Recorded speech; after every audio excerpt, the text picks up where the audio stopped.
If you ever feel like you're not really making an impact in the world, just remember that you made Cup a more popular Relic 9 than any Galactic Legend in-game.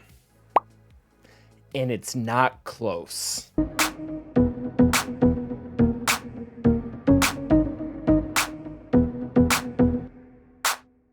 Welcome back to the class, everyone. As you just saw, Cup is now one of the most popular high relic characters in game. And while he has less utility than the vast majority of characters we do have, he's not entirely useless. So this video is going to be quicker than most because CG has yet to give Cup any Zetas or Omicrons, and that is typically half of the analysis. But with those two out of the way, I do want to talk about his overall modding and then what team comps he can go into and what they're ultimately able to do. So first off, we need to talk about modding. You probably have already noticed that mine is not Relic 9, as I did not get the Lightspeed bundle. He's actually still level 69, like RNGesus intended, but that really shouldn't have that much of an impact on the overall modding, because at the end of the day, we're still looking for the same sets, primaries, and secondaries for him. Now, Cup actually does want to have a lot of potency. While his abilities do not have a high percent of a chance to land, the times that does work out, we want him to have enough potency to actually land the debuffs. The 2B debuffs he has are actually quite good. He has a stun on basic, which luckily is not conditional to his turn. That'll come up later when we examine him in the JMK lineup, as well as he has a grenade that has a 70% chance to inflict offense down for 2 turns to all enemies, which again is actually a pretty decent debuff when you can get it to land. The bummer here is Cup, even if you have him all the way at Relic 9, which I'm guessing most of you do, his base potency is only at about 28%. That's really low. So we want to pour all of our mods into potency as much as we can, which is why I'm going to be recommending 3 potency sets, as you can see here, along with a potency primary. Now you can try to get some potency secondaries here and there, like you see I have on some of these mods, but ultimately, as long as you get the 3 sets as well as the primary, you should be able to push them well into the 120 or so percentile. Mine is currently sitting at 90%, but again, I'm missing about 20 from the having him at Relic 9, and then in addition to that, he's also going to be getting 30% from his unique, which is really good because none of the teams that we're going to be looking at, I believe, have any way to boost his potency naturally, and we want it that high just in case we run into characters that have any tenacity. We don't have to worry about them consistently resisting, again, the stuns or the offense down. Now, as far as other stats that you should be aiming for, it basically comes down to health and speed, just so he doesn't die. Speed should be found on secondaries like we have on this square or even this diamond, and then as well as a primary on the arrow. Health, really, we can't make up for that well, but we can get a health primary on both the triangle and the circle. So ultimately, the structure for his modding should be potency, speed, and health in the order that we kind of designed there. After that, it really comes down to how we are going to use him. Now, luckily, Cup was given the Galactic Republic tag, and there are currently at least 3 Galactic Republic teams that don't also require you to be Jedi, meaning that he can function as kind of a warm body in those and provide some value here and there. The comp that he's going to provide by far the most value in is this Cup Snipe team with Padme Amidala as well as Moff Gideon. Now, this team is going to have most of its validity in 3v3, although it is an option for 5v5, just very rarely, typically against a Traya comp where Savage is not in the leader slot. The way that this works is that Moff Gideon has this really fun ability called Control the Situation, where if you have the Zeta, is going to give support allies of any faction, so this includes Cup, will gain 100% protection up.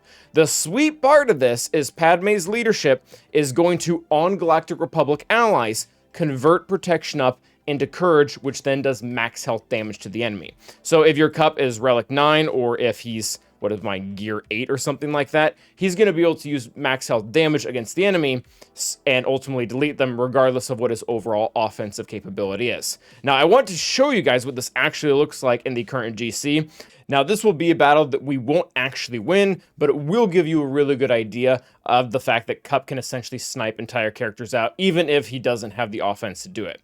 So we are going to be opening up with Control the Situation with Moff Gideon. That will give 100% protection up to our support allies, of which Cup is.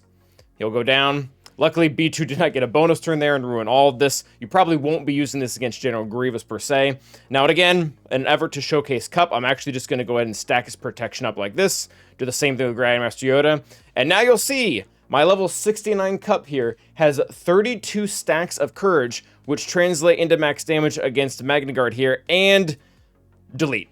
Just completely kills him. Again, we're not going to actually win this battle, but I was really just wanting to showcase what he can actually do in this particular lineup because of the surrounding team. One of the things that I also didn't mention that you probably did just see here is with this ability, it's supposed to reduce both our team and the enemy team's turn meter, but because Padme's unique says you can't lose turn meter, or rather you can't manipulate turn meter on her side, we were actually able to go in front of the entire team. So with a really fast Moff Gideon, you will be able to push the entire team back, and then Padme and Cup can just go out and delete characters. This is typically best against a team that has really high health on the enemies. Again, the two most popular times that I've seen this, particularly in 3v3, is against Traya teams with Savage, or as well with Seer and Malicos, because both of those teams are not immune to max health damage like Courage, and as well are typically really front-loaded with health. So overall, that's probably the best team you're going to want to use. And again, you can use it in 5v5, but that will require you to throw some other characters, Galactic Republic characters in here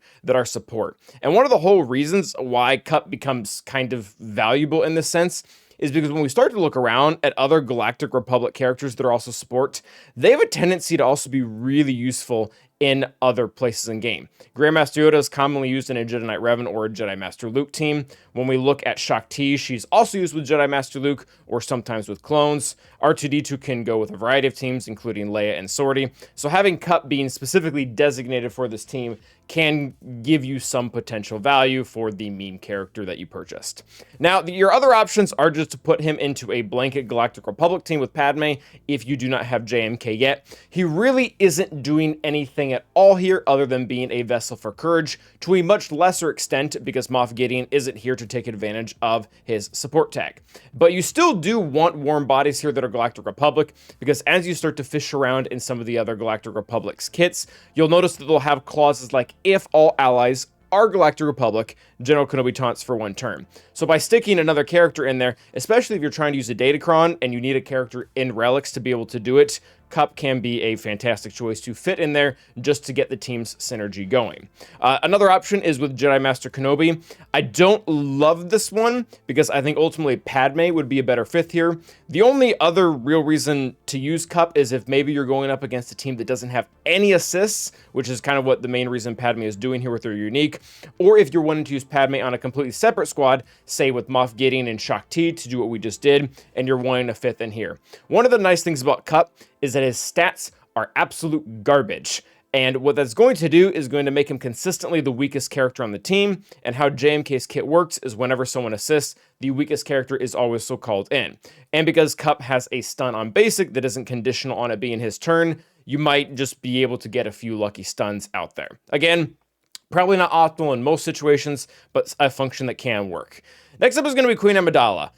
He's really just a warm body here. He's not really actually doing anything because he can't be a courage vessel, nor is he going to be attacking out of turn a lot to stun people. Again, the only thing, and this is similar to what we showed with General Kenobi on the Padme team, is the fact that there are clauses within Queen Amidala's kit that want all allies to be Galactic Republic and not scoundrels, of which he fits the criteria, so yay. And last but not least, well, very much least, is going to be a Rey comp.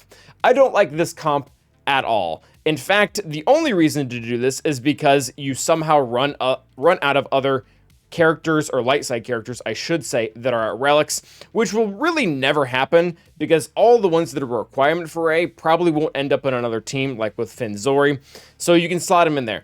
But it would be really funny if you know your opponent can't actually beat Rey, and you want to post memes into your guild Discord of your Rey holding with Cup, or rather, Cup holding, then this is an option you can do.